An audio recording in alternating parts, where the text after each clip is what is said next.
Oh man. If we were going live at the moment that Yeah, anyway, we're live now. Regardless of what moment it was, we're live now, and everybody can see and hear us. Hi, everybody. Go or where are we? Where is now? What's now? Now. Yeah. Now is now. What I said was now then is now then. Well, when we said now, that was then. This is now. Yeah. Now is now. Now is now. Will be then. And now it's 2 seconds.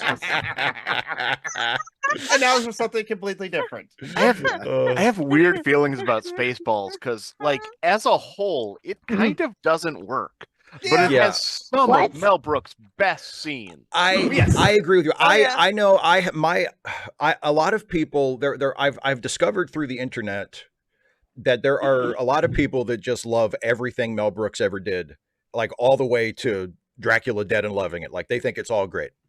Oh dear. My personal opinion is Spaceballs was sort of his tipping point. Yeah. Where he went from absolutely can't miss, you watch a Mel Brooks movie and you know you're going to laugh your ass off the whole time, to, because I'd mostly still like Spaceballs, but like you said, Joe, like there are individual scenes that are great, but as a whole, it doesn't really hang together so well. And then, I will go to my grave arguing with people that Robin Hood is not a funny movie. And that I Dracula, love Robin Hood Men in Tights. Yeah, I know a lot of people love Robin Hood Men in Tights. I watched it again a few years ago after I discovered that a bunch of people that I know online liked it. I swear to God, I did not laugh a single time. It's not the one with Carrie Elway in it, is it? Yes. And that's the thing. And Carrie Elwes is great. Like a lot of the individual actors in it are doing the best they can. But I do the Airplane logic, because Airplane kind of a very similar situation. Yes, the only reason why it's together is because it's based on a disaster movie, pre-existing movie, yeah. And so, but it really doesn't make any sense because it's just we don't laugh a minute, right? And Airplane 2 is not that great either, but I still like it. Oh, yeah. Different writers, I still like it. A lot of the thing, because I just watched Airplane 2 on a whim, like a couple months ago for the first time in a long time. And I think my big problem with Airplane 2 was that so many of the bits are just repeating bits from the first movie. Yeah. Like they're not even coming up with new stuff. They're just doing what they did in the first movie. And because like there are a couple of individual bits, like Joe was saying about Spaceballs, like individual scenes that really work. There are a couple of individual bits in Airplane 2 that still just knock me on my ass. Like the scene where Robert Hayes wrestles with the vacuum, where the vacuum like comes out of the storage locker and is attacking him when he's like grabbing it and choking it and forcing it back in. That's hilarious. Like that kills me. But I will say that's an exception. I will say that I consider it to be Shatner's best performance, because there's something about it. Yeah. Like once he goes into screen, you're like, okay, I just got to watch this guy until the very end. And you literally watch him. The thing crashes. He keeps talking. You're like, go ahead, Bill. Yeah. Keep going. He's Keep always going. done that with terrible scripts. He doesn't kind of. Nimmo used to back off. Nimmo used to back off and become more kind of wooden and. I'm going to kind of play this straight. Shatner used to take the script and wrestle it to the ground. And by God, you are going to get a performance. You might hate the performance. You might think this performance is completely, oh my God, let me cringe in the corner. But you would always get a performance. That's why Nicholas Meyer said he had to tire him out in Star Trek 2 to get a good performance. Like a cat. Yeah. Like a cat. Yeah. Sorry, go ahead. One bit I want to point out that always made me laugh from Men in Tights, one of the few bits, is when he's like singing to Maid Marian and like he sings like right in her face really loudly, and they have like an actual fan blowing her away, and it looks like a cartoon. I love when they recreate cartoony physical comedy in live action. Malcolm in the Middle does that very well. There are some bits in Top Secret that are like that too. Top Secret is another just fantastic spoof movie. Top Secret is really and a lot of people sort of sleep on it because like it's not Airplane and it's not Hot Shots. It kind of came out in between those two. And but I mean, Top Secret is hilarious. The visual gags are awesome. Like the phone gag, like, I'm gonna get closer, and he's just a giant receiver. He's like, hello. So, yes. Yeah, it's like it reminds me of like a Naked Gun or Police Squad gag. Like they would always do that. They would do that same gag over and over, where Frank is like hiding behind something and he's shooting at somebody, and then they cut to the other shot and the guy shooting at him, and then they finally cut to the wide shot and they're like 3 feet apart just shooting at each other. You know what's really fun? That style of comedy is very much alive and well, but not where you would expect. Most of Lego's humor these days is like that. Like they have video games and shows that feel like something like Naked Gun. It's wild. Really simple, inspired, like visual gags. High anxiety can get that sometimes. High anxiety and Mouse Hunt are two that the slapstick is so funny that once you start laughing, you really can't stop. I mean, that bit where he's blown out of the chimney straight into the lake. I'm in tux every time. I'm howling. I'm howling every single time. I will say this about comedy. Sorry, Karen, for interrupting. I'm the kind of person that rarely laughs out loud. If you can get a smile out of me, like, oh, I know what you're doing, I love it. And I think that's one of the reasons why certain Star Trek show and Steve and I don't agree. Because Steve is looking for the laugh, like, make me laugh. Go ahead, make me laugh. It's supposed to be a comedy show, like, make me laugh. Yeah, I'm good, And also love the characters out there and how I want to come back to this, but I want to get to Isaiah because Isaiah, your hand is up, so go for it. Yeah. Okay. I'm here on my lunch break, so I have to leave at 12:30. Okay. But I wanted to just share 2 things right quick. So I just finished watching Star Trek TNG Relics. Ooh, yeah, good episode. And I got a new book. Yes. Cool. Nice. Space shuttle stories. Yeah, it's written by an astronaut named Tom Jones, and it's basically like interviews from like everyone who's like flown on the shuttle. Not everyone, cool. but like, you know, like certain like different kinds of people who like pilots and stuff who've written the shuttle. So reading nice. That's a cool book. Yeah. See, now I have to go to Amazon. Yeah. That's cool. Yeah. Awesome. Do you have a favorite picture so far? Sorry? Isaiah, do you have a favorite picture? You just got it, right? What's your favorite bit so far? Well, so far it's this one. Let's violate some copyright. That's a classic, Yeah. Bruce McCandless. Yeah. Bruce McCandless doing the MMU. Yeah. Oh, I love that picture. I love that picture. And of course, I mean, who cannot? I mean, this is Oh, sure. For a completely different reason. Yeah. The one photo that's always stuck out to me, it has like just a slight tragic ring to it. I forget who took the picture, but it was of the planet, so all of humanity was in the picture. Everybody who existed, except the person behind the camera. Yeah, I think that was in that Apollo, moment. Yeah. Apollo 10, was it? Yeah. 8. In that moment. All 17. In that moment, he was the loneliest human in the universe. Yeah. When you think about it, it's like, oh, what a profound. And then, of course, you got the pale blue. Because everyone got to be in the picture except him. Yeah. He couldn't take a selfie, I guess. He couldn't. Yeah, he needed a selfie stick so he could go like. He did, take a selfie with the planet Earth. What's up? What's up, humanity? How you doing? What's up, Chilling in Earth? space. By the way, this is very. I mean, to be fair, I have to point this out. It's shocking that this isn't in the news. There are 2 astronauts up there right now. Yeah. Oh, yeah. They're supposed to be up there 8 days. Who are stuck. And now they're going to be stuck up there almost a year. That's going to have weird effects on their health. Yeah. Yeah. Thanks, Well, to Boeing. coin a That's another Boeing thing. Apparently, they're coming back on February the 9th. Yeah. Day after my That's the plan. birthday. That's the plan. If it's Boeing, I'm not going to space. No, yeah. Exactly. It's exactly the opposite of what it used to be. It used to be if it's not Boeing, I'm not going. Now it's no, if it's Boeing, I'm not going. Yeah. To space or on a fucking airplane. It's something like, I hope someone else is in charge of the flight plan. All right, don't everybody try to talk at once. Let's.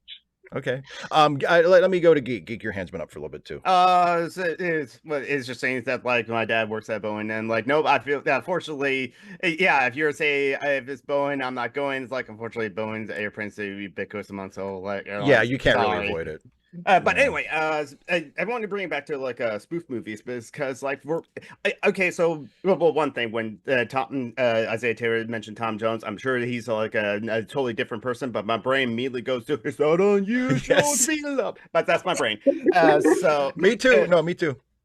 And but like okay, so like a special interest, I was like watching a lot of the spoof movies, any movies by like the Airplane guys, David Zucker, Jerry Zucker, and like James Abrahams. But like Airplane 2 was the different crew, totally different writers and directors. So like so I love Top Secret, and also I love the Mel Brooks movies as well. Yes, the producers of classic. 12 Chairs is interesting. I would say that's interesting, but it's like it's hard to say if I like laughed out loud at that thing. I was like fascinated to watch it, but it was just like it was there. That was the most Mel Brooks performance that Mel Brooks ever gave in the movie, though. You do know that Mel Brooks actually directed The Elephant Man as well, don't you? I did not know that actually. And produced The Fly. And when they showed it, that I did know. Yeah, when they showed it to the kind of editing crew, the reviewing people, and they expressed some kind of shock at the disfigurement, he basically said, look, we didn't make this film for you to be all kind of nicey. We made this film because it's a true story and it needs to be told. Learn to live with it or not. I don't care. And he walked out, and they obviously said, okay, he's kind of given us the ultimatum. They could have walked away. They could have turned and said, well, we're not going to run with it. But he obviously made an impression. He gives me the impression that in his younger days, he could be quite sort of, fuck you. I don't care what you think. Yeah. Well, that's common in most comedians, because the greatest comedians do have that serious side, because comedy is almost grounded in reality in some way, right? And so, you guys are Robin Williams, you got so many other return to be good actors. They're good comedians because when they make a joke, it lands at multiple levels. It's the facile, this is funny, weird kind of thing. It's like, oh, by the way, this is reality, and we're laughing at it because it's better to laugh than to cry. Yeah, that's why you got your Robin Williams. You got also being psychologically abused by said Caesar will toughen one up. Well, and when you're a comedian, whether you're a writer or you're a stand-up comic, or like Mel Brooks eventually became a filmmaker, you get, if you're good at it and you're successful at it, you get used to the idea of you don't write for the people who won't get the joke. And if you do something that you know is good and works, you're not going to let somebody who doesn't get it tell you that you can't do it, or tell you to change it, or tell you how you should be doing it. And Mel Brooks definitely has that, that quality to his personality of, hey, I've been doing this long enough. I know when something is funny. And even if it's a dramatic project, same thing. Hey, I know that we did this right. I know that this works, and this will find the audience that we're aiming it toward. If you don't get it, that's your problem. But I believe in it, and I'm going to do it the way I know it should be done. That's a good lesson for storytellers. Yeah. Whether you're trying to make people laugh or anybody. Talking about not getting it, I think the example is Blazing Saddles, because now Blazing Saddles we get elevated by the right and something like, oh, you couldn't make that movie here. It's like, watch the movie again and you realize that what he was doing is showing all the things that made Westerns not be great. Like they wouldn't swear, they would treat people like they were, right? And that these people were a bunch of people just going around. There were cowboys are just farmhands that had guns, got drunk, and killed people. That's what really happened. And we're going to make fun of it. And that's why you have to hire somebody who has to gun down these guys, because nobody else will stop them. That's really what it is. If that movie released today, the right would hate it. They would call it woke because Can you imagine the backlash on YouTube from the Woke Brigade if you redid Blazing Saddles? Yeah. It's almost worth doing it just for the sheer kind of, let's see what happens. The common clay of the West. Yeah. Morons. I use that term so often, and so does my husband. When I got a lot of bad reviews for my first romance novel, which I'm still very proud of, because I tried to write this romance novel, sticking to the Mills and Boon rules and all this stuff. And eventually I Oh, there's a name I haven't heard in a while. Mills and Boons. Oh, Jesus Christ. I've fought it to the ground. And I got these bad reviews. Oh, she doesn't understand. She's made her protagonist, her heroine, really independent, and she's made her kind of willful and all the rest of it. Yeah. My husband, very nicely, because he'd read the book and he'd edited it and he'd gone through it, he goes, you know, Cara, you have to remember one thing about these critics.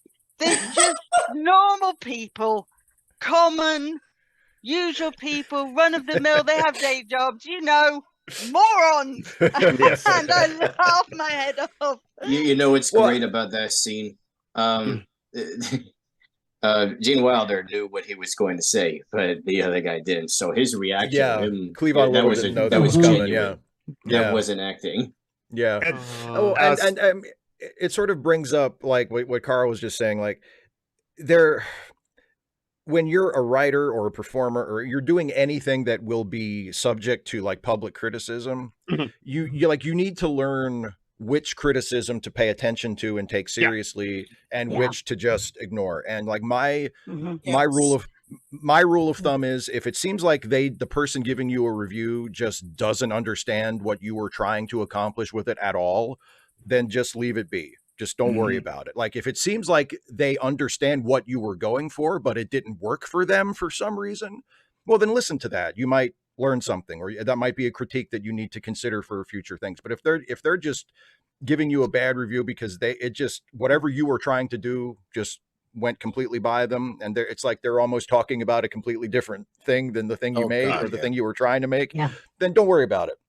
You know, but some I know like some artists, they have a very reflexively negative opinion of critics, just like across the board. Like, oh, fuck critics. Critics don't know what the fuck they're talking about, blah, blah, blah. And, you know, I don't think that is helpful. Like, I think you should be open to critique, not just from your peers and from your fellow artists, but from critics as well. But you need to know which ones to pay attention to and which ones to say, all right, never mind, I don't need to worry about that. Steve, you mean you shouldn't write...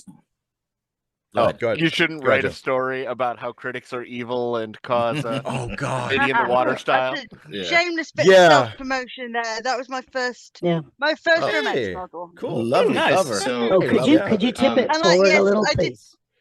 And I did my cover myself, but my husband did all the editing and going through the book. So he was the one who said when I was really upset, they said she's independent, and she said, yeah, they're all morons, Cara. Just run with it. Just two things I wanted to say. One is just one less Blazing Saddles thing. The beans scene, of all the scenes that got censored for broadcast television. That was I can understand the swearing and stuff, but they edited out the fart scenes, which kind of makes it funnier because now you just have like a minute and a half of these men who look like they're in such pain. Like look at their faces, like they're trying not to shit their own guts out. Isn't that something that happened in comics as well? I think in the 60s, 70s, where the analog was we can show sex, of course, even them hugging. So the example was shoving a gun into a holster. We have the. I was literally thinking of the exact same thing from Nick Fury, Agent of S.H.I.E.L.D. They just had a panel of a gun going into a holster, which is way more suggestive than anything they would have actually done. The other thing, Steve, I bookmarked your tweet about the Acolyte because I wanted to remember this. Okay. So you say like the bright side of the Acolyte being canceled after one season is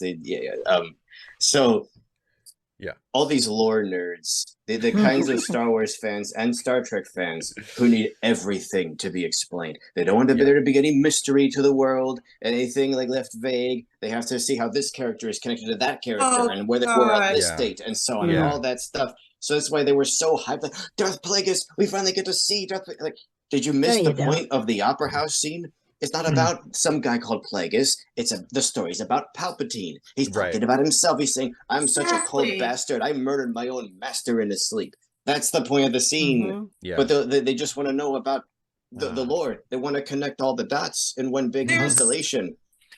All the red screens on the board. Eddie, go ahead. There's such a weird sense of a lack of critical thinking skills, that ability just to leap into the story and just absorb what the story is trying to tell you, the themes of abuse and power that the story is trying to tell you. Instead, we have this newer, and now I sound like the old lady I am, but we have this newer set of, I think it's partially the producers, to be honest, because you see the same bullshit with Doctor Who, but you know, wrong channel for that discussion. But it's like every single crumb down, every corner, even the colors. They're like, we're gonna explain why the colors on Strange New Worlds Enterprise go. I'm like, it's not necessary. No stone left unturned. It doesn't. Not everything needs to be explained like on screen in literal terms. So, it's again for the nerds in the back. Please don't talk to me about Doctor Who. It's total cringe. I'm sorry. So, okay, let Nick finish his point. Let Nick finish his point. I'm sorry. Too long didn't read. For the nerds in the back, the story of Darth Plagueis the Wise isn't actually about Darth Plagueis the Wise. It's about Palpatine. Yeah. Exactly. And I mean, it could have been a complete fabrication, right? It sounds to me like it was.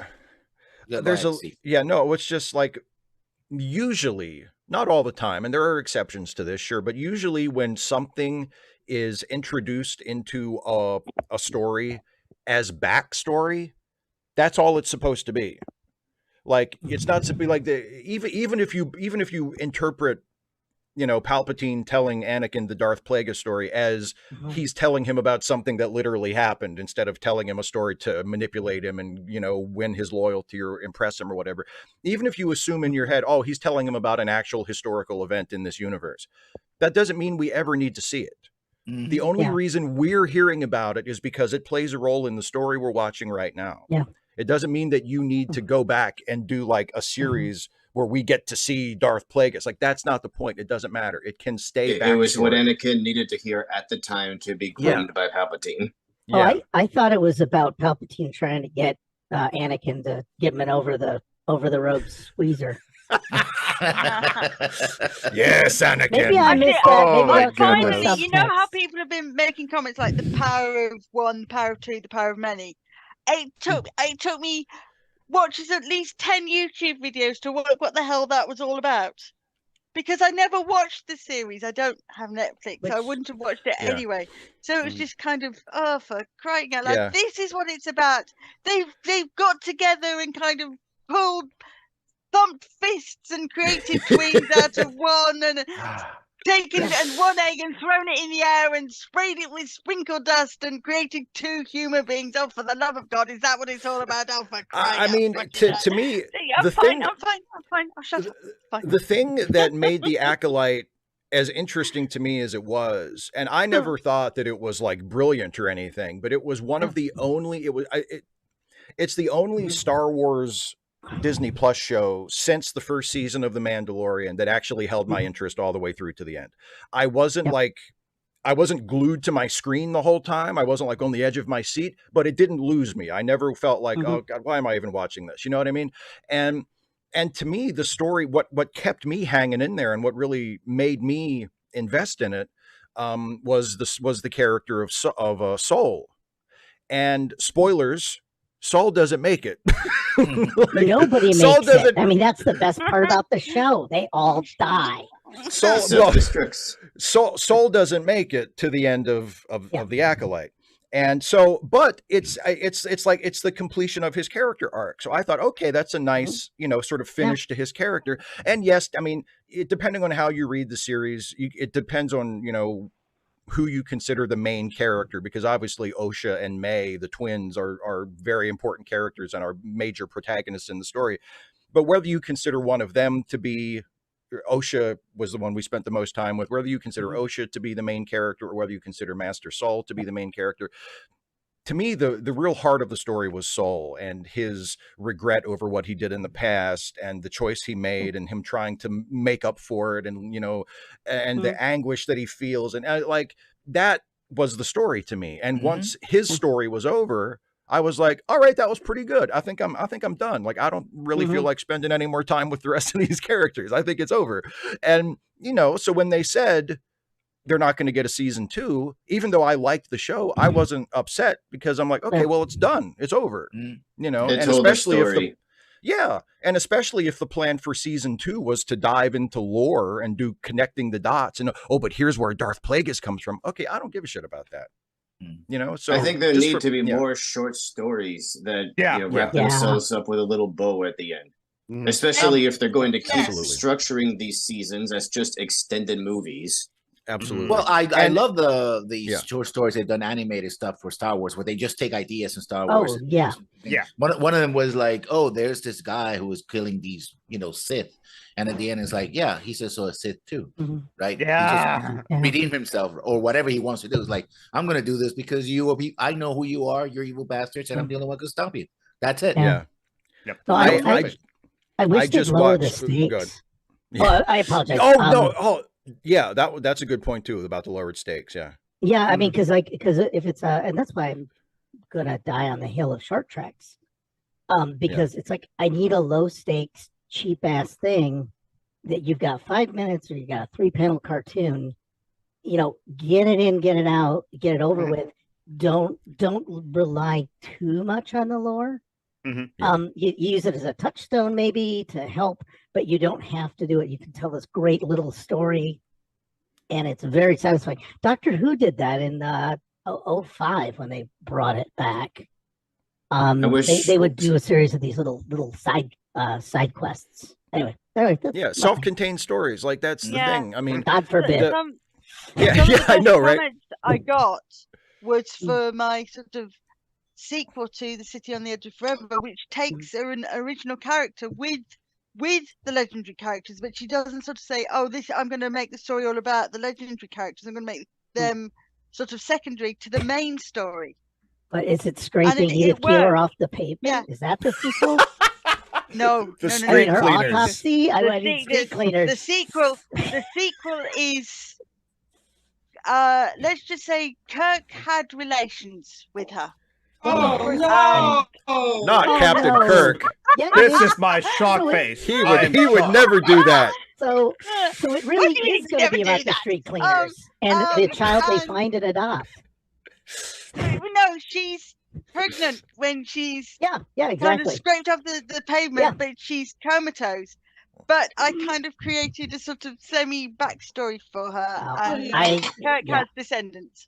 Well, personally, I think Spock would have finished the job when Kirk's back was turned. Yeah, yeah, probably. Just to be sure. Spock. Okay, we're good. Yeah. He stepped down to the Isaiah speak, because the poor guy's been sitting there for about 15 minutes with his hand up, so I think he wants to say something. Sorry, go ahead. Yeah, Isaiah, go ahead. Okay. So I'm about to sign off. I gotta go back to work. But two things. Is it bad that I like the old school graphics, like the old school TNG graphics from from the 90s? Is that bad that I like those? Because I feel like those are more realistic. Nope. No, I love the old special fun effects aesthetic TNG. I love the old prefer special the effects. simpler, cleaner visuals because there's such intense particle effects and dim lighting that it's just overstimulating to watch Trek these days. Yep. Yeah, I love the old special effects. This is another famous image. Nice. Yeah, because I was watching Relics the other night, and I really liked the Enterprise D coming into the camera and orbiting around the Dyson sphere, and I just feel like graphics back then, because they didn't have a lot to work with, so there's always there's definitely more appreciation you have of the graphics team back then. So yeah, well, and there's a nice element too of especially in TNG where they're making the show in the late 80s and early 90s, that was all model work. And not only did they have a limited budget, but they were basically doing everything with practical effects with models. So there's a limit to what you can do. But that kind of adds to the enjoyment of it is, charm.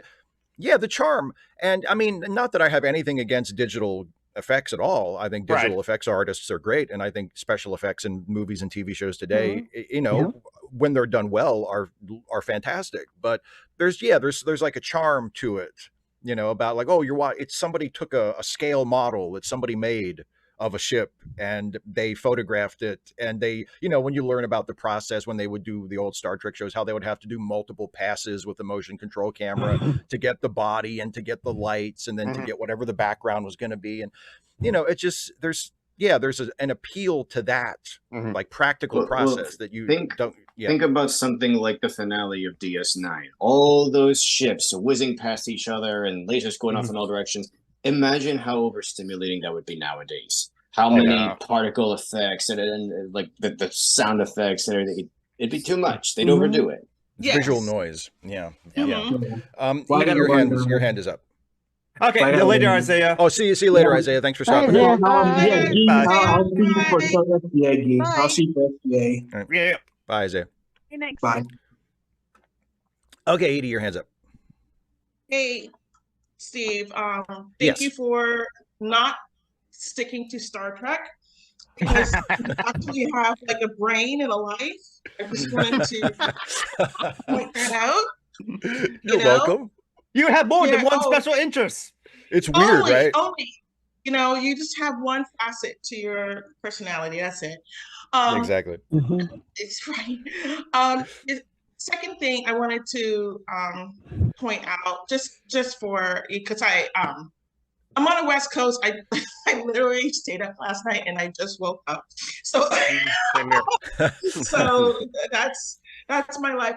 But one of the things with comedy, and one of the things with comedy I like, and I think someone said this earlier, it may have been you, Steve, is that if you know, you know, right? And if you write for that. And there are times when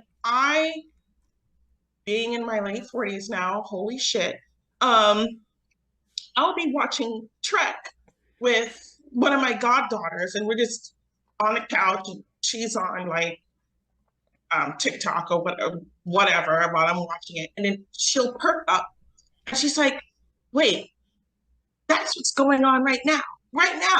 Yeah. And I'm like, "Yeah," and she's like, "Oh, this show is more cooler than I thought." I'm like, "Yeah, because sci-fi." Sorry, go ahead. These are issues, and it's really interesting that, and there are still times when I'll just pop in like an episode. I'm like, you know what? I didn't get it then, because when I was watching it, I think we're about the same age. I might be older, Steve. When I was a teenager, I was like a queen watching TNG, and now I'm like, oh, I get it now. I totally get it now. Yeah. So you have to write, whether it's comedy or romance, and that Mills and Boone reference just took me out, because Jesus, Mills and Boone and Harlequin, oh my word. You can still write for them, by the way. You can still write for them, but they never accepted mine, so I thought, sod it, I'm writing my own story. I had people in college who write stories for them, and then they had to like pick out a pseudonym because it's never your real name. That was a deep cut. That was a very deep cut. But you do get it if you give yourself time to live and breathe and be in the world. You get it. You really do. So this whole idea of, I do understand when people get frustrated with, you know, well, let's explain this facet. Let's explain that facet. No, you don't. Stop it. Stop it. Yeah. It's like how some people just like can't like handle ambiguity. Like ambiguity in the endings is word too. It's like, no, you don't get that. That this is the ending. That's it. Yeah. And I know I used to frustrate people. I used to argue. I remember like over 10 years ago now, when Inception came out, and right after Inception came out, everybody was, you know, talking about the ending, because Inception has an ambiguous ending. Yeah. And people would say, well, what do you think? What does it mean? Is he still in the dream, or did he really wake up? And my argument was, and the people I would talk about this with hated it, but to me, this is the correct interpretation. The argument is, it doesn't matter. It's ambiguous. It's ambiguous on purpose. If Christopher Nolan had wanted you to be able to tell for sure whether he was awake or not, he would have ended the movie that way. The point is, he's not looking at the thing. He's going to be with his kids. It doesn't matter, you know? And it's the ambiguity is the point. So like if you're watching it trying to look for clues and figure out, oh, it wobbles a little bit, does that mean that it's real or that he's still in the dream? You're missing the point. Exactly. You're missing the point. But I think that ending works because it encapsulates the main idea of the story, which is, what is a dream and what is reality and all that. Whether in some other situation when it's ambiguous, it's like, okay, you just threw that because you want to be fancy about it. And that's what angers me. Yeah. Like, I don't know how to end this story, or I want to be cerebral in the last 5 seconds. Like, I was going to rip out Citizen Kane for the ending. You haven't developed this in the last hour. Not every ambiguous ending works for sure. If you're just, if it feels like you're just, I have no idea how to end this, whatever, and like, let's just leave it unresolved. You know what I mean? Like, that's not good storytelling. But if you, like Felix in our group chat mentioned 2001. Yeah, I mean, and I think it actually does work for, at least for me, 2001. But then again, I also like Star Trek, the original movie as well. Yeah. 2001 is one that doesn't often work. Is sometimes you can pay homage to somebody that you really like, a character you really like in text. And I did. I paid homage to Colonel Sharp, Bernard Cornwell's books, and I gave him another name. Obviously, I did because not one person picked it up. Do you have any idea how frustrating that is? I do. Not because one person. No, I mean even the Dan Brown when he made the Da Vinci Code. Da Vinci Code. Yeah, the Da Vinci Code. The chappie he made, the bad guy, the professor. It's an anagram of Michael Bagent, who wrote who part wrote the Holy Blood and the Holy Grail. And Bagent knew this and picked it up. Not one person picked up mine. It's so frustrating. I tell you, I already complained about this in my live stream with Dana earlier this week. But since you brought it up, and since I'm still kind of salty about it, I'll complain about it here too. Go ahead. I made a joke, which I maintain is an excellent joke, in my Tim Walz video, where I'm talking about a tweet somebody made about Tim Walz, where one of the terms they apply to Tim Walz to insult him is they say he represents all these different like negative masculine types that people on the right don't like, and they he's a buffoon, he's a fool, whatever. And one of the things they say about him is he's an ignorant questioner. And I said, like, I'm kind of exploring that in my video, and I'm like, what does that even mean, ignorant questioner? And one of the, I would have thought that's an oxymoron. Yeah, you can't be ignorant and a questioner. Yeah, that's kind of what I said too. It's like you're asking you're asking a question. So, but anyway, but one of the examples I said of like, well, what maybe he means something like, and I propose like let's say someone who goes to a Bruce Springsteen concert and turns to his buddy and says, "Do you think he'll play Jack and Diane?" And the comments, I think most people seem to have gotten it, or or they just didn't care. But there were so many people in the comments who were like, "But Jack and Diane's a John Mellencamp song." Yeah, and I'm like, yes, that's the joke. He's an ignorant questioner. That's the joke. Like, would it be like ironic questioner? Do you think I don't know? Like, do you think I think that Jack and Diane is a Springsteen song? Like, that's the point that I'm making. That's the joke. That's the joke. And it's like it doesn't really, like, it's not something that I'm carrying around with me, but I hold my comments on my videos for approval. So a couple times a day I'll sit down and go through my comments, and whenever I see one of those comments where it's like, actually Jack and Diane's a Mellencamp song, I know that's the joke. Oh my God. But if I were to we found another ignorant questioner. If I were to translate that term, sorry, Cara.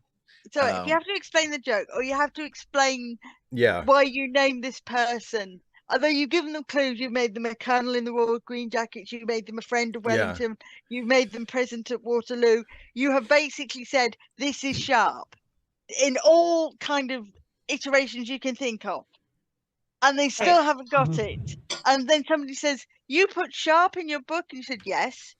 Where? And if you have to point it out, you've kind of lost it. The character that's exactly like him.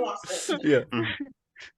Raphael, you were trying to say something a minute ago. Yeah, but I think my translation to that is it's when everything accusation is also a projection kind of thing. It's that basically what they're saying is sea lioning. They're trying to be fancy that what Waltz is doing is sea lioning, and it's like that's not what Waltz does. That's what you want to do because that's a tactic that you use, right? You're using questions to trip up people and encourage their ignorance. And sort of disengage and run away from the subject, leaving you. It's a simple, rhetorical tactic. But the thing about rhetoric is the problem when someone has no ideas and only has words. Right. So that's what they're doing. It's like Waltz has ideas, they don't like them, so they want to reduce them to just words. Geek, your hand's been up for a little bit, so go for it. Just want to bring it back to like how Isaiah was appreciating the aesthetic of like TNG and TOS and stuff like that. They coming from an anime perspective as well too. So for a long time, anime as well as other animation. I knocked something over. Never mind. Was done in cells. Long process, but like there's a charm to it as well too. Oh, like Blood the Last Vampire was. I forgot the studio. I think Production IG was like, look at digital animation. Look at how well we can do like anime in digital animation. That was kind of like marked as like a breakthrough in technology, animation technology. Look how cool it is. Unfortunately, what digital animation has done for the anime industry, it just made anime cheaper to produce, and in my opinion, look worse. And we can apply that to like nowadays with like Hollywood and digital CG. It's cheaper and easier to do it digital instead of practical effects, stump work, or models, and it takes longer too. So it's like, and it's cheaper because we can exploit Korean and South Korean animators that do not have skills to protect them. And also, I mean, even with digital animation, like even with digital animation, you can tell when it's been done a certain way because of they wanted to do it as cheaply as possible versus, this was really done with a lot of effort and a lot of artistry because like, we just did Finding Nemo on late seating and Finding Nemo, completely computer generated animated movie. Absolutely gorgeous. Like one of the most beautiful animated, just one of the most beautiful looking animated films you will ever see, whether you're talking about traditional cell animation or you're talking about digital animation, it's just gorgeous. And you can see they have character. Each character has their own animation to it as well, and not just I mean the characters are super well done, the backgrounds, the environments, like it's just, you can tell in every frame of the movie it was done with so much artistry and so much pride and people really trying to make it as good as they could possibly make it.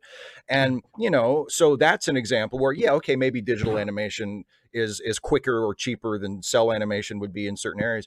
But, it's not always, you can tell the difference. You can tell when it's been done just as a cheap, like, well, we can do it in computer animation and, we'll just work the animators to death and we'll have it done in half the time and we won't have to spend as much money on it. And the computer and the finished product, you can tell, like, even though, and it's a shame because a lot of people probably did work really hard on it, but they were being held to a lower standard. And the people who were actually hiring those people to do that work didn't care about the finished product. They just cared that they would have a finished product by a certain date. And you can tell, like it shows through in the finished product, there's this Christian animation. Oh god! Oh them! So bad. Oh god! So some of those. bad. Literally, oh god! Even though oh god is a swear, but it's so bad. I mean, Jesus on the cross looks like he's kind of got it sort of strapped to his back, and he's off to go backpacking. Oh, I thought this was the other one. Oh, this was VeggieTales you were going to start trashing. Oh, VeggieTales, yeah. Man, those guys are really good. VeggieTales is legitimately the high bar for that. Yeah, yes. VeggieTales is the Finding Nemo of Christian animation. Yep. I can't criticize VeggieTales. I've never seen it, so I have no ground to stand on. But this Christian animation that I have seen and actually forced myself to watch 10 minutes of is so bad. The people are Pixar kind of generated. The Pixar type face. There's one where Jesus and all his disciples are wearing these blue jackets, and I'm thinking, what? Where? How? How stylish for first century Palestine. I do have a theory the about eyes that. of the people kind of spread. Yeah. So if you look behind Jesus, some of the eyes are kind of smearing up into their face. Yeah. And the eyes are rolling, so you kind of and then Jesus got what another person I subscribed to and sort of I subscribed to monthly. So he's got finglers, so they go from 5 to 4 to 3 to 6.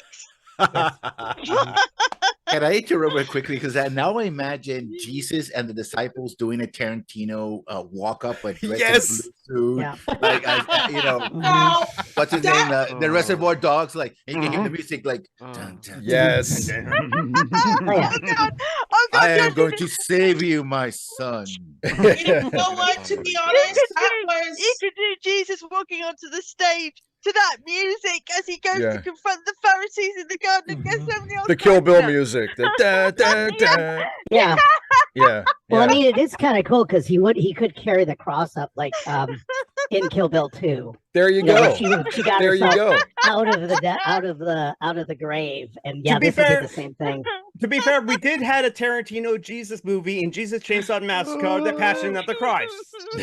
That's true. There was confronting the Pharisees is like, let me introduce you to my 13th disciple, Thomas. We call him Tommy. There were, since you mentioned it, since you that go would ahead, be, I think the Stop, I'm gonna die. I'm gonna die. She's crying. I'm sorry. Jesus laying in the tomb. Wiggle your right toe. Now that's how you do comedy. Just let the rest of the audience carry the work for you. But no, I think the Tarantino Jesus movie was already made. Martin Last Temptation. Yeah. Oh, The Last Temptation of Christ is a great Last movie. Temptation, my favorite Jesus movie. Yeah, I loved Last Temptation. I love Last Temptation. Yeah. Yeah. I just beautiful movie. It's such a grand movie. It's beautiful. Yeah. So one thing about animation and special versus practical effects, I think there's a thing where, because for a very short period of time I was in show business for just 10 years or so, and just a day player at that. One of the things that you guys touched on was the fact that with digitalization, you can just exploit people. You use less people to do the work. But the thing is that you have to have an idea of physics and void and how to fill in a space. And that's really where you see like the digital animation, because everything is flat. There's no depth, no physical depth. And I think that's why Isaiah really liked a lot of like the aesthetic of TNG, the 90s TNG, because the Akudas and the rest of the people on that team, they built models. And it was like, it wasn't as cheap as it seems to us now. That TNG was expensive. Oh, for the time, TNG was really expensive. Yeah, you're absolutely right. Really expensive. Yeah. And it really, if you were watching in that time, you're like, wow, this is a quality show. But now I do believe that there's this company called Otoy, Otoy, and they do like these recreations of pop culture, and they've done a couple with Trek, working with the Akudas, and I think they're doing like this virtual reality thing. Don't quote me on that. Don't quote me on that. But the things that these short little documentaries that they put out, they understand void and depth and negative space and color and motion and everything. And you see that, and I shudder to think, having worked on a ton of student films and all of this stuff, I shudder to think the millions of dollars that they put into these 3 and 4 minute little little films that they put out on YouTube. But it's a difference between you're exploiting people, and you're exploiting people who have no incentive to use that knowledge, that physical knowledge that you have to bring into animation. It's why Disney, the Disney Golden Age, that's why it looks so damn good, even now. Because even though they were drawing on cells, they had that like Italian artist training. So that was my babble. I just ate I just drank coffee, so I'm fully awake and I'll do this. Welcome to the show. And when they added the CGI stuff, it still really holds up, even though it's early CGI. The wildebeest, they did that digitally, but then they cleaned it up because they cared about making it look good, and it wasn't just using digital to save money. Yeah, I mean, talking about money, I learned this via Babylon 5 that the episodes of the 1978 Battlestar Galactica cost around $1 million in 1970s dollars.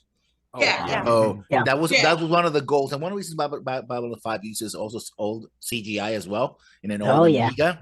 Because of that, and to me, some people say, "Oh, the special effects don't hold up," and I think the interior shots don't. But I love the interior shots. I love the interior shots. I don't know. I love them. Shots of the 1978 Battlestar Galactica hold up. Not Oh, all of those them. hold up. Yeah. But it holds up beautifully, I think. But the ones where they have fires in the landing bays, and you can see the fire inside the bay, but there's nothing outside it, because of course fire doesn't. There's no fire in space. There's no fire in space. Yeah. Yeah. Right. Yeah. And you sort of think, and it takes you years. It's like when you rewatch TOS, which I know is problematic. And there were some wonderful lines, like when they were all infected by this virus, and Sulu grabs her and says, "Come to me, fair maiden." I know I'm paraphrasing. Oh yeah. Oh yeah. And she goes, and she pushes him away, and goes, "Sorry, neither." Yeah. Yes. It took me years to work out that not only did she not mean she wasn't fair, okay, she was dark skinned, but she wasn't a maiden either. And no, she wasn't going to be ashamed of it. Scandalous. Yeah. Scandalous. Yes. Well, and also I was going to mention after Edie, after you were, you're talking about TNG and how expensive the episodes were for the time. TOS was a pretty expensive show in the late 60s as well. TOS, I mean, by today's standards, it sounds cheap, but like the episode budget for an average TOS episode was under 200 grand, which is a lot of money to any of us. But if you're making a weekly TV show that is set in space, 200 grand, even in 1966, is not that much money. And yet, I mean, and we look back on some of those original TOS special effects, and a lot of it looks kind of hokey. But I mean, keep in mind that they were doing this on a weekly TV show for less than $200,000. And I mean, it doesn't look as good as like 2001: A Space Odyssey, but I mean, 2001: A Space Odyssey is one of the gold standards of practical sci-fi special effects ever made. So no, it doesn't look as good as 2001: A Space Odyssey, but considering the time that they had to do it and the amount of money they had to do it, it looks pretty good most of the time. I mean, that's why the movie. No, it really does. It really does. I'm sorry, I was saying that's why the movie is the way it is, because now they had a budget and they wanted to show it. They wanted to show the interiors. They wanted to show the interiors of the ship, phase 2 and all that. And I know you said you were. Steve? They said that. The original movie wasn't exactly to your liking. And I mean, I like it. It's not my favorite, and it's not necessarily what I look for in Star Trek specifically. But I mean, I don't think it's a bad movie. I love that movie. Ironically enough, because just like 2001, it does take its time. Yeah, and for that to work for me, it has to hook me in, and the music is great. Right, it doesn't have a lot of action, but the action it has, right, it has the first set piece with the Klingons, and they get blown away. The new Klingons, and nobody complained about it, as far as I remember. And you have the long shots, and it has the long shots of the ship, and I'm like, for a lore nerd like me, that works because you're showing me all these details. That says it's a new ship, a new crew, yeah, we're gonna have the scene later on with the torpedo and all that, right? And the asteroid in the middle. That never happens again. That never happens in any other show, right? But it was fun then, right? Mm-hmm. And so they use if you use lore as a tool, not a straitjacket, right? Yeah, you are right. doing it right. If not, then not, right? Before, is getting the old gang back together. Yeah, that's what that movie is all. We're getting the old gang back together, and that's all that it is. You know, poor I still to this day, poor Sona, he was done dirty. And according to Jesse Gender, it's also vaginas in space, which I definitely. as an older man, I'm going like, hey, can't complain. I think the winking V'ger orifice was some other. The first Star Trek was when I watched it with a friend and we both smoked half a spliff each. Yeah. So that is the only way to watch this show. Before the call ends, watch the show. let Nick say what he wants to say, and then I want to get to Joe because Joe's had his hand up for a while. Sorry, I'm trying so not to talk over everybody else. So everyone Keanu else is talking Reeves, over you. Sorry. Keanu Reeves was he was considered for the Acolyte, but he ended up not being cast due to a scheduling conflict. It's like, oh, I wonder what else he was doing. And it has just been confirmed that Keanu Reeves will voice Shadow the Hedgehog in the third Sonic movie. Oh my god! So that's why he could be in Star Wars. Bless his heart. Well, and I mean, like, if he was going to be in the Acolyte and then he said no, where did the money for his fee go? Because I have to imagine if Keanu Reeves had been in even if he was in one of like the flashback parts that didn't wind up being in too many episodes, like Keanu Reeves in a Star Wars show is going to be expensive. Like it would have really, boosted the budget of that show. So if Keanu Reeves said, no thanks, I'll pass. I want to voice the Hedgehog instead. God bless Keanu Reeves. What a great guy. But like his character's backstory is insane. He's the ultimate life form. He was engineered on some space colony. He's like a bunch of things cloned and mixed together. His entire purpose for existing was to create a creature that didn't suffer any disease and wouldn't age, so that the scientist's granddaughter, who had to live on the space station, couldn't even be on Earth, could be cured of her space AIDS using this character's blood. So, like I said, sounds like the most offensive backstory. We've got to cure her of her space AIDS.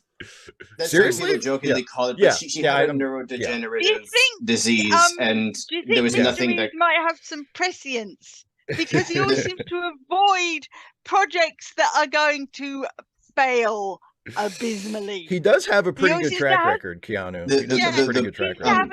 Okay. Okay. Just let Nick finish his point, and then let me get to Joe, and then I'm ending the goddamn show. Go ahead. To make it sound less offensive, this mad scientist's granddaughter was suffering from a neurodegenerative disease that would kill her if she stayed on Earth. So she was living on the space station, this sterile environment with her granddad, who invented this creature who would have like this, who would be, again, immune to all disease and could use his blood to cure her. And then before it could happen, the military raided the space station, killed everybody, including the girl. And that's like the last traumatic thing that this poor hedgehog remembers. So when he's awakened on Earth, he wants to wipe out humanity for revenge. I can understand why he's then. Like I said, pretty crazy backstory. It's pretty nutty, Yeah. It sounds like most of it will make it into the movie because a girl to play Maria. She's in the movie. Oh God. Okay, Joe, go ahead. Okay, Joe for it. Joe for it. So the reason why I kind of let the discussion go is because I was going to bring it back to the Tim and Gus Walls videos. Okay. I had a deep reaction to the Gus Walls video because as you were going through it and talking about I hadn't seen these the reactions to it before, and as you were talking about it and bringing up proud of your father sort of thing, and it just hit me so hard as the last or just before my dad got sick with COVID-19, a lot of really similar messages from family members who he went to events with and ended up getting sick from were giving about being strong, being manly, and not taking the virus seriously that ended up killing him. And it just like the whole thing it's just this weird mix of just anguish and anger just bubbling back up again about just this incredibly infuriating just team sports sort of politics that is so gross. Yeah, well, and you know, it's in a weird way, it made me think of there's an old Saturday Night Live sketch that Adam Sandler and Chris Farley did called The Hurley Boy, where Adam Sandler plays the Hurley Boy and he's selling his services. And, you know, I think in one of them, he wants to be a dog walker. And he's like, let me walk your dog. And he goes through the whole thing. And then like Chris Farley comes in as like this character's dad and kind of is his hype man and is kind of trying to put him over the line. Like, you know, and the last stage of the sketch is Adam Sandler pitches, let me be your dog. I just want to be your dog. And Chris Farley comes in and he says, are you sure about this, son? And Adam Sandler says, yes. And he says, okay, well, if that's what you want, then I'll back you up. And one of the things Chris Farley says, like talking to the camera, getting increasingly angry at the people who are hypothetically not buying the service that Adam Sandler is offering. And Chris Farley just looks at the camera in his inimitable Chris Farley way, and he goes, "Is it so bad to see somebody happy?" And that's like that's the voice I hear in my head whenever I hear like Republicans, conservatives, right wingers, whatever, like get on somebody for just seeming like a nice, happy person, which seems like their main beef with Tim Walz this time around. Is like, oh, he's such a nice guy. People seem to really like him. Fuck him. Like, seriously? Like, his family seems to really love him and he loves his family. They don't what a weirdo. emotions like that, Steve. Oh, there are people in this world who will attack you just for being happy, for doing what you're doing. Yeah. That is true, but I think also, especially with Walz, because he's supposed to be one of them.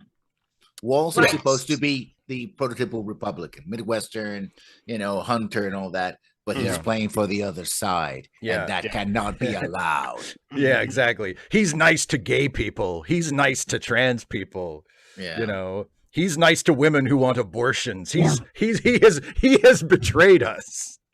Yeah, right. I agree. It's really hard to other. Oh, sorry. It's really hard to other somebody when they do all the right shit. Yeah, exactly. And well, kind of. It's people can. Here's the thing. You know, coming from my background, you can do all the quote unquote right things. Oh yeah. And what's the right thing keeps slipping up and up and up until they show their whole ass. Right? You know, and so I grew up in a Black immigrant family, a Caribbean Latina family, and quote unquote, we did all the right things, right? And then when I went to school in the Midwest, funnily enough, I was like, we're like, well, you know, you guys live in Brooklyn, and I'm like, Brooklyn is a city in the United States. What the fuck are you talking about? Yeah. But it can keep going on, and if you play by the rules, sometimes the rules are such that you can lose. You can absolutely lose. One of the nice lessons I think Star Trek teaches with the character Spock, for example, is that he does all the right things and he keeps losing terms of his culture. Because ultimately it comes down to his ethnicity, you know? Yeah. And it's not until we meet an older Spock, which I love, where he's like, you know, especially in the Kelvin era Star Trek reboot movie. Yeah. And, you know, Vulcan's been destroyed. Oh, what can I do? You know, the Spock squared character is like, oh, no, you know, I have to do the right thing. And Spock's like, you know, fuck these people. I'll take care of it. Yeah. Fuck these people. And I think what I love about Walz is that his whole thing is, I do the best for people, but if you don't like it, fuck you. And I just love that sense of joy that a righteous fuck you can give to a person, because he's free to be a good person. And when you're free to be a good person, people who want to wallow in their misery, they can wallow in their misery, because that's all they can do. They can just go into the mud and wallow in their misery. Yeah. So what I'm really saying is, fuck these people. That's what I'm really saying. Seriously. Which makes me a question, because I think a lot of people, especially I've heard it from the right, it's like, oh, right-wing people are very happy. And I'm thinking, wait a minute, if that's the case, why are you acting so negatively? Yeah. And my take is like, no, they're good at faking happiness. Yes. At being the good neighbor until somebody scratches them, right? It's the Karen, the Karen effect, right? The moment everything's fine, and the moment someone says, no, Karen, we can't do this, right? And I mean, there it is. There's something about, and I'm not, I'm sure there are people who have right-wing political philosophies who aren't like this with their families or their kids or whatever, but with a lot of the people who were making fun of Gus Walls and making fun of Tim Walls, they seem to just have this allergic reaction to that kind, to the earnest, like unbothered, like just open expression of love between people. Because like Tim Walls, the reason why Gus reacted the way he did was Tim Walls said, "You guys are my whole life and I love you. You guys are my whole world. You guys are my whole world and I love you." And he said it in a way that it sounded like he was really saying it. He wasn't just saying it like because it was a line in his speech and, now this is the time where you acknowledge your family. Like, no, he really meant it. And it was it was an unguarded moment. And then, Gus reacted in a very unguarded, emotional way. The way human beings would do, the way people who care about each other would do. And there's something about that kind of and he's reacting the way a child acts when his parent is exactly. He's 17. He's 17 and apparently he and his dad are really close, and that's his dad up on stage saying, "I love you, you're my whole world." And of course he reacts that way, and that's a normal human reaction. But there's a mindset on the right of where like everything has to be stoic, everything has to be kept in, everything has to be performative. Nothing's genuine. Big time. And very it's like and you can really tell from some of the people who made fun of Gus were like, you're like, oh, I can't, Barron Trump would never react that way. Okay. Well, there's probably a reason why Barron Trump wouldn't react that way. But I mean, you can even tell these people never have been in a real life-threatening situation, can't you? It's like, can you imagine? Can you imagine being a parent of, let's say you're a parent and you have kids that are in their late teens, they're about Gus Walsh's age, and you see a kid react that way to his dad. Can you, and your reaction is, oh boy, I hope if I ever am in that situation, my kids don't act like that when I'm on stage. Like, what? Can you imagine? Like, and thinking that you'd be embarrassed by it? I don't, it's such a toxic mindset. I was going to say the people that are criticizing, that's because their dad never said that to them. Maybe. They never did. And they've never been on a football team when they've won. Exactly. Because those bitches cry like nobody. Because it's okay and it's a safe thing. And these people know that the knives are coming out. Sorry, I remember taking a fish hook out of somebody's finger once. Now this is an RAF lieutenant. He's strong, 6'2". You betcha he flew tornadoes during Gulf War One. He gets a fish hook stuck in his finger and I said, right, there's only one way to get this out. You're gonna have to push it through because you can't pull the barb out. I go up to him, I snip the end off, say, right, we're gonna push it through. He faints on me. Well, yeah. I look at this slumped man and I go, oh great. There's 16-and-a-half-year-old me thinking, oh great, I just need this. And his commanding officer takes my forceps, goes, oh that's fine, just push it through.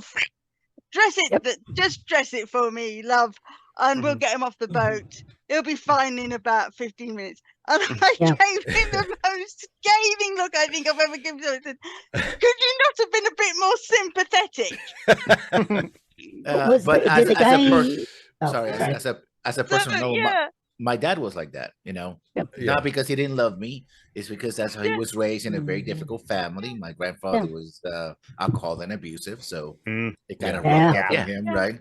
And I remember my last time that I was really with him, he collapsed in my arms and I had to hold him.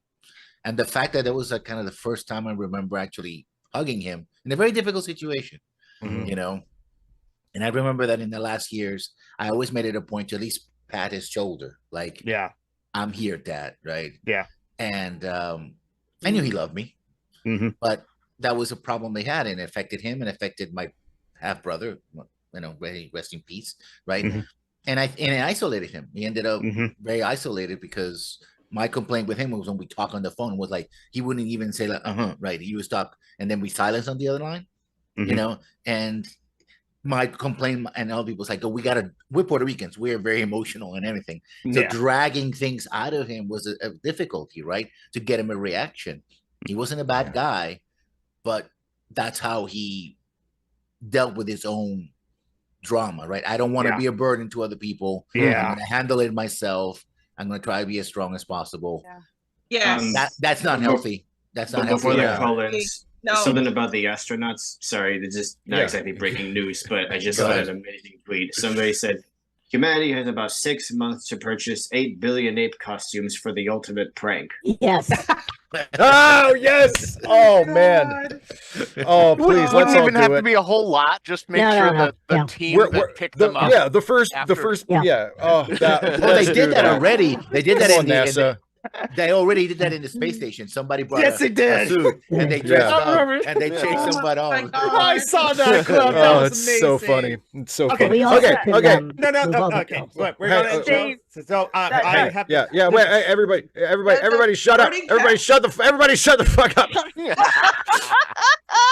All right, listen. Geek is going to end the show, and then we're going to end the show. So go for it, Geek. Okay, first of all, in the live chat, $2 from like Bone Factory. Back there to talk about the digital and CG. All digital should look like The Rock in Mummy Returns. Yes. Oh, the scorpion monster thing. Yes, please. The scorpion key. Yes, please. Okay. And now I did all the plugs as well as the Cherry League sub page, and also like just a thank you to Steve and also the honest to Steve, because like Joanne Roberts misread her like due date and she thought it was like 16th, not the 19th, so she thought she was going to lose her power in 2 days. So I reached out to Steve. I like blasted like her begging bowl and all their links. She did get a lot of money and able to get the power bill paid in time as well too. So glad. Including one person send $100 for smoked meat and fishes. I shared that with Steve because like I recognized the Freakazoid reference. It's a Freakazoid reference. Yes, but it's the last week of the month, and I did give Joanna Roberts like money last night, my last $70, and like so I'm tapped out until this Friday. So there's Joanna Roberts with links in there. So if you have some extra money to help her and her transition son get through the week. Also, if Joey Fire Lame Deer is still struggling, and like Phoenix is always struggling, always needs money because they always have a lot of bills, and I think that's it. So like remember, check out the Steve Shives channel. I'm sure Steve Shives has lots of videos coming up. I'm not going to bring it to Steve to tell him what channels what video is going to come. I'm sure it's going to have a new one on Monday. There's definitely going to be a new Star Trek video on Wednesday, as well as like Trek Reluctantly, if that's on schedule this week. I believe so, yes. There'll be a new retro review on Thursday for sure, I think, and then like Ask Away on Friday. And now to end the show, bring it over to Steve. How can people join into this call as well too? Because like a viewer finally got in because they checked. That's right. So how can people join this Patreon thing? Well, we do this on the last Sunday of every month, and this is for patrons and channel members of all levels, however much you pay to support the channel per month. Me, who's at the bottom. Exactly. It doesn't matter, $1 a month or however much you can afford or you feel like I'm worth. And it's first come, first serve. I mean, believe it or not, with all the pandemonium in this call, we were not at full capacity this month. Yeah. Because I usually I'll lock like the 3 meeting. more normally. Yeah, yeah. I usually lock the meeting when there's a total of 13 of us, but it's first come, first serve, whoever gets in first.